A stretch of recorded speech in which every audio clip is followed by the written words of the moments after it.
সৈয়দানা ইউসুফকে ভাইয়েরা কুয়ার মধ্যে ফেলেছে। বণিক দল সৈয়দানা ইউসুফকে কুয়া থেকে নিয়ে মিশরে বিক্রি করছে। বিক্রি করার পরে মিশরের সেকেন্ড ইন পজিশন সেনাপতি আজিজ এফেসার অনেক অনেক টাকা দিয়ে তাকে কিনে নিয়ে জুলাইখার হাতে দিয়েছে। জুলাইখার হাতে দেওয়ার পরে জুলাইখা তারা নিজের ছেলের মতো মানুষ করতে শুরু করেছে। কিন্তু সৈয়দানা ইউসুফ যখন যুবক হয়ে গিয়েছে, ওনার চেহারা এত সুন্দর ছিল, জুলাইখা নিজেই ইউসুফের প্রেমে পড়ে গিয়েছে। জুলাইখা বলে, ইউসুফ আমি তোমারে ভালোবাসি। ইউসুফ কয়, আমি আল্লাহরে ভালোবাসি। কোনোভাবে ইউসুফরে রাজি করাতে পারে না। জুলাইখার একটা দাসী ছিল, দাসীর নাম কালিমামা।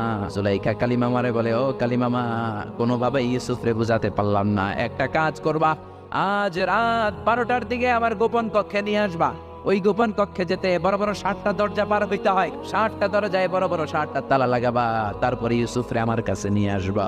ইউসুফের কাছে যেয়ে বলে, ইউসুফ, জুলাইখা তোমারে ডেকে পাঠিয়েছে। আলিমামা সৈয়দানা ইউসুফ আলাইহিস সালামকে নিতে লাগলো, আর দরজার মধ্যে বড় বড় এক একটা তালা ঝুলাতে লাগলো। সৈয়দানা ইউসুফকে স্পেশাল ঘরের মধ্যে ঢুকিয়ে কালিমামা আরেক দরজা দিয়ে বের হয়ে যায়।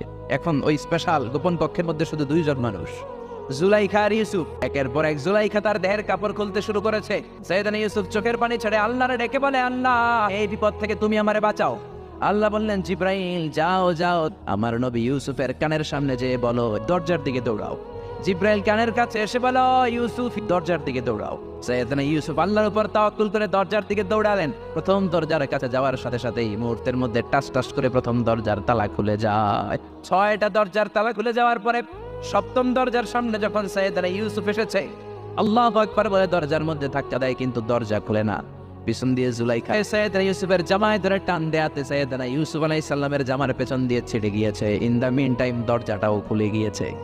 দরজা খুলে যাওয়ার পরে দুইজন তাকিয়ে দেখে জুলাইখার স্বামী দাঁড়ানো। জুলাইখার স্বামী এই দৃশ্য দেখে তো অবাক, খিরে রাত বাজে 2টা, ইউসুফ হাঁপাচ্ছে, ঘামাচ্ছে, আর জুলাইখার দেহের কাপড় চোপড়ের অবস্থা ভালো না। কি ঘটনা ঘটেছে আমার বলো? কেউ কিছু বলে না। জুলাইখা সামনে এসে বলে, আজিজ মেসর, এই ইউসুফ আমার ইজ্জত হানির জন্য করে হামলা দিয়েছে। আজিজ মেসর বলে, ও ইউসুফ, কেমন করে এই কাজ করলা? তোমার মৃত্যুদণ্ড দেয়া হবে। তোমার কোনো সাক্ষী থাকলে বলো। সৈয়দানা ইউসুফ বলে, আমার কোনো সাক্ষী নেই। আল্লাহ বললেন, জিব্রাইল, তাড়াতাড়ি যা, ইউসুফের কানের কাছে যেয়ে বল, জুলাইখার খালাতো বোনের ছোট্ট একটা 2 মাসের দুধের বাচ্চা ইউসুফ, তুমি হাত তুলে বলো, কিসিন হলো আমার সাক্ষী, শেষ মাত্র 2 মাস দুধ খায়। কিসিনকে আনা হলো। সৈয়দানা ইউসুফ কিসিনের মাথায় হাত বুলায় আর বলে, ও কিসিন, ইশহাদি বিল হক, আল্লাহর নামে তুই সত্য সাক্ষী দে। ছোট্ট 2 মাসের দুধের বাচ্চা কিসিন বলতে আরম্ভ করলেন, ও আজিজে মেসর, ইউসুফের জামা চেক করো, জামার সামনের দিক দিয়ে ছেঁড়া হলে ইউসুফ দোষী, আর জামার পেছনের দিক দিয়ে যদি ছেঁড়া থাকে তোমার বউ জুলাইখা দোষী। জামার কোন দিক দিয়ে ছিঁড়া? ছোট্ট কিসিনের সাক্ষীর মাধ্যমে সৈয়দানা ইউসুফকে বাঁচায়া দিল কে? সৈয়দানা ইউসুফকে ভাইয়েরা কুয়ার মধ্যে ফেলেছে বণিক দল।